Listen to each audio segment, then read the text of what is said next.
খবর পড়ছি দেবব্রত মণ্ডল। প্রথমে বিশেষ খবর। লোকসভা নিরাপত্তা লঙ্ঘনের বিষয়ে বিরোধীদের হইহট্টগোলের জেরে বারবার মুলতবির পর রাজ্যসভা ও লোকসভা দিনের মতো মুলতবি। অসংসদীয় আচরণের জন্য লোকসভার 33 জন এবং রাজ্যসভার 45 জন সাংসদকে সাসপেন্ড করা হয়েছে। রাষ্ট্রপতি দ্রৌপদী মুর্মু বলেছেন, সমাজে ব্যবধান বাড়াতে নয়, সামাজিক ন্যায় বিচার ও সাম্যের উদ্দেশ্যে প্রযুক্তির ব্যবহার হওয়া উচিত।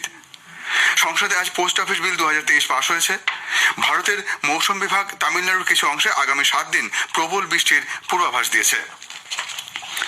আসছি বিস্তারিত খবরে। লোকসভা নিরাপত্তা লঙ্ঘনের বিষয়ে প্রতিবাদ জানাতে গিয়ে অসংসদীয় আচরণের জন্য রাজ্যসভার 45 জন সাংসদকে সাসপেন্ড করা হয়েছে। এদের মধ্যে 34 জনকে শীতকালীন অধিবেশনের বাকি দিনের জন্য এবং 11 জনকে প্রিভিলেজ কমিটির রিপোর্ট না আসা পর্যন্ত সাসপেন্ড করা হয়েছে। তৃতীয়বার মুলতবির পর বিকেল 4:30টায় সভা পুনরায় শুরু হলে চেয়ারম্যান অসংসদীয় আচরণের জন্য এই সদস্যদের নাম করেন। এরপর চেয়ারম্যানের অনুমতি নিয়ে রাজ্যসভার নেতা পীযূষ গোয়েল এ ব্যাপারে প্রস্তাব পেশ করেন। শ্রী গোয়েল প্রথমে কংগ্রেস, জনতা দল ইউনাইটেড, সমাজবাদী পার্টি, রাষ্ট্রীয় জনতা দল, ঝাড়খণ্ড মুক্তি মোর্চার 34 জন সাংসদের নাম করে সাসপেনশনের প্রস্তাব পেশ করেন। এদের মধ্যে রয়েছেন জয়রাম রমেশ, প্রমোদ তেওয়ারি, সৈয়দ নাসির হোসেন, কেসি বেণুগোপাল, রজনী পাতিল, সুখেন্দু শেখর রায়, রণদীপ সিং সুরজেওয়ালা, মহুয়া মাঝি প্রমুখ। ধ্বনি ভোটে প্রস্তাব পাশ হয়। এরপর প্রিভিলেজ কমিটির রিপোর্ট না আসা পর্যন্ত 11 জন সাংসদকে সাসপেন্ড করার প্রস্তাব পেশ করা হয়। এদের মধ্যে রয়েছেন কুমার কেতকর, রাজমণি প্যাটেল, মোহাম্মদ আবদুল্লাহ প্রমুখ। এরপরই চেয়ারম্যান দিনের মতো সভা মুলতবি করে দেন। এদিকে লোকসভাতেও অসংসদীয় আচরণের জন্য শীতকালীন অধিবেশনের বাকি দিনগুলির জন্য 30 জন সাংসদকে সাসপেন্ড করা হয়েছে। এদের মধ্যে রয়েছেন কংগ্রেস নেতা অধীর রঞ্জন চৌধুরী, গৌরব গগৈ, তৃণমূল কংগ্রেসের কল্যাণ ব্যানার্জি, সৌগত রায়, ডিএমকে টি.আর. বালু, এ রাজা, দয়ানিধি মারান প্রমুখ। এছাড়াও প্রিভিলেজ কমিটির রিপোর্ট না আসা পর্যন্ত 3 জন সাংসদকে সাসপেন্ড করা হয়েছে। চতুর্থবার মুলতবির পর সভা 3টের সময় পুনরায় বসলে প্রিসাইডিং অফিসার জানান, লোকসভার স্পিকার ওম বিড়লার বারবার অনুরোধেও সাংসদরা কর্ণপাত করছেন না। এরপর সংসদ বিষয়ক মন্ত্রী প্রহ্লাদ যোশী এই সাংসদদের সাসপেন্ড করার জন্য 2টি প্রস্তাব পেশ করেন। 2টি প্রস্তাবই ধ্বনি ভোটে পাশ হয়ে যায়। এদিকে কংগ্রেস এই সাংসদদের সাসপেনশনের ঘটনায় সরকারের তীব্র সমালোচনা করেছে। সংসদের বাইরে দলের সাংসদ গৌরব গগৈ বলেন, এটি বিরোধীদের কণ্ঠরোধের প্রচেষ্টা। অপরদিকে কেন্দ্রীয় মন্ত্রী জি কিষাণ রেড্ডি বলেন, সরকার আলোচনার প্রস্তুত, কিন্তু বিরোধী সদস্যরা আলোচনায় বাধা দিচ্ছেন। এরপর সভা দিনের মতো মুলতবি করে দেওয়া হয়। উল্লেখ্য, গত সপ্তাহে লোকসভার 13 জন সাংসদ এবং রাজ্যসভার 1 জন সাংসদকে অসংসদীয় আচরণের জন্য সাসপেন্ড করা হয়েছিল। রাষ্ট্রপতি দ্রৌপদী মুর্মু বলেছেন, সমাজে ব্যবধান বাড়াতে নয়, সামাজিক ন্যায় বিচার ও সাম্যের উদ্দেশ্যে প্রযুক্তির ব্যবহার হওয়া উচিত। প্রযুক্তির ওপর সবার অধিকার থাকতে হবে। তিনি বলেন, ডিজিটাল পেমেন্ট সিস্টেম সাধারণ মানুষের জীবনকে সহজ করেছে, এটাই প্রযুক্তির শ্রেষ্ঠ উদাহরণ। আইআইটি খড়গপুরে 69তম সমাবর্তন অনুষ্ঠানে আজ রাষ্ট্রপতি ভাষণ দিচ্ছিলেন। তিনি বলেন, আইআইটি খড়গপুরের মতো প্রতিষ্ঠানগুলিকে উদ্ভাবন এবং প্রযুক্তির মাধ্যমে 21শ শতাব্দীকে ভারতের শতাব্দী তৈরি করতে গুরুত্বপূর্ণ ভূমিকা পালন করতে হবে। ভবিষ্যৎ প্রজন্ম এমন এক বিশ্বের উত্তরাধিকারী হবে যেখানে ন্যায় বিচার, সাম্য ও সম্প্রীতি শুধুমাত্র আদর্শ নয়, বরং এটি জীবনের একটি সাধারণ অংশ হবে। যেখানে উচ্চ নিচের কোনো পার্থক্য থাকবে না এবং যেখানে প্রতিটি মানুষ ভয় ছাড়া বেঁচে থাকতে পারবে। তিনি বলেন, ভারত এখন নতুন উচ্চতা অতিক্রম করছে, নতুন মান স্থাপন করছে এবং বিশ্বে বড় শক্তি হিসেবে আবির্ভূত হচ্ছে। দেশ বসুধৈব কুটুম্বকমের চেতনায় বিশ্বের মুখোমুখি হওয়া চ্যালেঞ্জগুলির সমাধান খুঁজে পাওয়ার জন্য উন্মুখ। ভারতের এই অমৃতকালে প্রযুক্তির মাধ্যমে মন্থন করলেই আসবে স্বর্ণযুগ। आप लोगों को इनोवेशन और टेक्नोलॉजी के माध्यम से 21वीं सदी को भारत की सदी बनाने में अहम भूमिका निभानी होगी।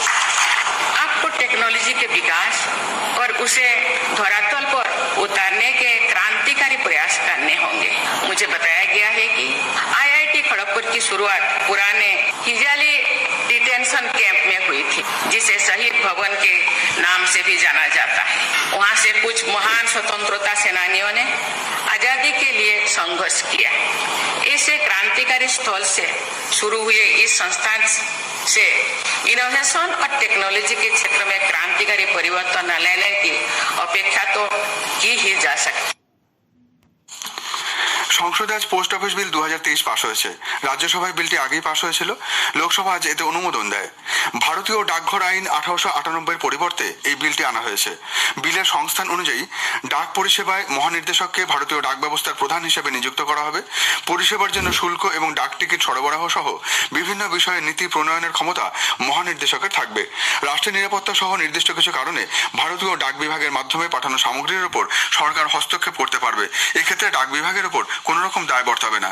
বিলের উপর আলোচনার জবাবে যোগাযোগ দপ্তরের প্রতিমন্ত্রী দেবসিং চৌহান বলেন, সরকার 1,64,000 ডাকঘরের বৃহৎ নেটওয়ার্কের মাধ্যমে নাগরিক পরিষেবা প্রদান করছে। সংস্কার এবং রূপান্তরের লক্ষ্য নিয়ে কাজ করছে নরেন্দ্র মোদীর নেতৃত্বাধীন সরকার। টেলিকমিউনিকেশন বিল 2023 আজ লোকসভায় উত্থাপিত হয়। টেলিযোগাযোগ পরিষেবা এবং টেলিযোগাযোগ নেটওয়ার্কের উন্নয়ন, সম্প্রসারণ এবং পরিচালনা সম্পর্কিত আইন সংশোধনের সংস্থান রয়েছে এই বিলে। যোগাযোগ মন্ত্রী অশ্বিনী বৈষ্ণব বিলটি সংসদে উত্থাপন করেন। প্রধানমন্ত্রী নরেন্দ্র মোদী বলেছেন, উন্নত ভারতের স্বপ্ন পূরণে মহিলা, যুবক, কৃষক এবং দরিদ্র মানুষদের উন্নয়ন অপরিহার্য। বিকশিত ভারত সংকল্প যাত্রার মাধ্যমে সরকার প্রতিটি কল্যাণমূলক প্রকল্পের সুবিধা সমাজের সকল স্তরে পৌঁছে দেওয়ার প্রচেষ্টা চালিয়ে যাচ্ছে। নিজের সংসদীয় এলাকা বারাণসীতে প্রায় 20,000 কোটি টাকার 37টি উন্নয়নমূলক প্রকল্পের উদ্বোধন করে আজ তিনি ভাষণ দিয়েছিলেন। এই উপলক্ষে এক সমাবেশে প্রধানমন্ত্রী বলেন, বিকশিত ভারত সংকল্প যাত্রা দেশের হাজার হাজার গ্রাম ও শহরে পৌঁছেছে। প্রধানমন্ত্রী নবনির্মিত পণ্য করিডরে বারাণসী নতুন দিল্লি বন্দে ভারত এক্সপ্রেস ট্রেন, দহরিঘাট মাও মেমু ট্রেন এবং একজোড়া দূরপাল্লার মালবাহী ট্রেনের সূচনা করেন। এর আগে আজ সকালে বারাণসীর উমরাওতে সরভেদ মন্দিরের উদ্বোধন করে পুণ্যার্থীদের উদ্দেশ্যে প্রধানমন্ত্রী বলেন, স্বাধীনতার কয়েক দশক পরে দেশের আধ্যাত্মিক স্থানগুলি এখন উন্নয়নের আলো দেখছে এবং একই সঙ্গে ভারত অর্থনৈতিক উন্নয়নে রেকর্ড তৈরি করছে। आजादी के 7 दशक बाद आज समय का चक्र एक बार फिर घुमा है। देश अब लाल किले से गुलामी की मानसिकता से मुक्ति और अपनी विरासत पर गर्व की घोषणा कर रहा है। খবর শুনছেন আকাশবাণী থেকে। ভারতের মৌসুম বিভাগ আইএমডি তামিলনাড়ুর বিক্ষিপ্ত কিছু অংশে আগামী 7 দিনে প্রবল বৃষ্টির পূর্বাভাস দিয়েছে। আঞ্চলিক আবহাওয়া দপ্তর জানিয়েছে, ভিড়ুধুনগর, মাদুরাই ও থেনি জেলায় আগামী কয়েকদিন ভারী বৃষ্টি হতে পারে। থুতুকুড়ি, দিন্ডিগুল, কন্যাকুমারী, কোয়েম্বাটোর, তিরুপুর ও শিবগঙ্গা জেলায় আগামী 24 ঘন্টায় হালকা থেকে মাঝারি বৃষ্টির সম্ভাবনা রয়েছে।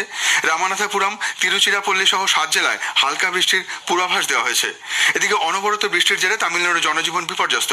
রাজ্য সরকার প্রবল বৃষ্টির কারণে তিরুনেলভেলি, থুতুকুড়ি, কন্যাকুমারী, তেনকাশিতে সমস্ত শিক্ষা প্রতিষ্ঠান এবং অফিসে ছুটি ঘোষণা করেছে। তামিরাভারানি নদীর জল বিপদসীমার উপর দিয়ে বইছে। পাপানাসাম ও সেভালুরু বাঁধ জলে পরিপূর্ণ। বাড়তি জল ছেড়ে দেওয়ায় কোনো কোনো স্থানে হড়পাবানের আশঙ্কা দেখা দিয়েছে। রাজ্য সরকারের তরফে অপেক্ষাকৃত নিচু এলাকায় বসবাসকারী মানুষকে নিরাপদ আশ্রয়ে সরে যেতে বলা হয়েছে। পরিস্থিতি মোকাবিলায় প্রস্তুত রয়েছে এনডিআরএফ ও এসডিআরএফ এর দল। জাতীয় তদন্তকারী সংস্থা এনআইএ আজ দক্ষিণ ভারতের 19টি স্থানে সন্ত্রাসবাদী সংগঠনের বিরুদ্ধে অভিযান চালায়। স্থানীয় পুলিশের সহযোগিতায় চলা এই অভিযান এখনো অব্যাহত রয়েছে। এনআইএর দল মোহাম্মদ উমর মোহাম্মদ, ফয়জাল রামানি, তানভীর আহমেদ, মোহাম্মদ ফারুক এবং জুনায়েদ আহমেদের বাসস্থান থেকে গুরুত্বপূর্ণ নথি, ডিজিটাল ডিভাইস সহ নগদ 7,30,000 টাকা উদ্ধার করেছে। নিরাপত্তার কারণে এনআইএ অভিযানের স্থান সম্পর্কে তথ্য প্রকাশ করেনি। এনআইএর আধিকারিকরা জানিয়েছেন, জুনায়েদ আহমেদ এবং অন্য 3 অভিযুক্ত ঘটনাস্থল থেকে পালিয়ে যায়। তাদের ধরার জন্য অভিযান জোরদার করা হয়েছে। চলতি আর্থিক বর্ষের শেষ 9 মাসে মহাকাশ ক্ষেত্রে স্টার্টআপগুলিতে 1,000 কোটি টাকার বেশি বিনিয়োগ এসেছে বলে কেন্দ্রীয় মন্ত্রী জিতেন্দ্র সিং জানিয়েছেন। বর্তমানে দেশের মহাকাশ অর্থনীতির পরিমাণ বেড়ে 800 কোটি মার্কিন ডলারে পৌঁছলেও 2040-এর মধ্যে তা বহুগুণ বাড়বে বলেও তিনি জানান। হাসপাতালে ভর্তি মুম্বাইয়ে ধারাবাহিক বিস্ফোরণ হামলার মূল চক্রী দাউদ ইব্রাহিম। সূত্রের খবর, শরীরে বিষক্রিয়ার জেরেই করাচির হাসপাতালে ভর্তি করা হয়েছে তাকে। কড়া নিরাপত্তায় মুড়ে ফেলা হয়েছে গোটা হাসপাতাল।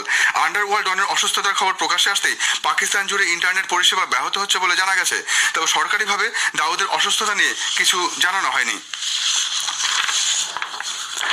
আর্জেন্টিনায় দক্ষিণ পশ্চিমাঞ্চলীয় বন্দরনগরী বাহিয়া ব্লাঙ্কায় প্রবল ঝড় ও ভারী বৃষ্টিতে অন্তত 14 জনের মৃত্যু হয়েছে, আহত বেশ কয়েকজন।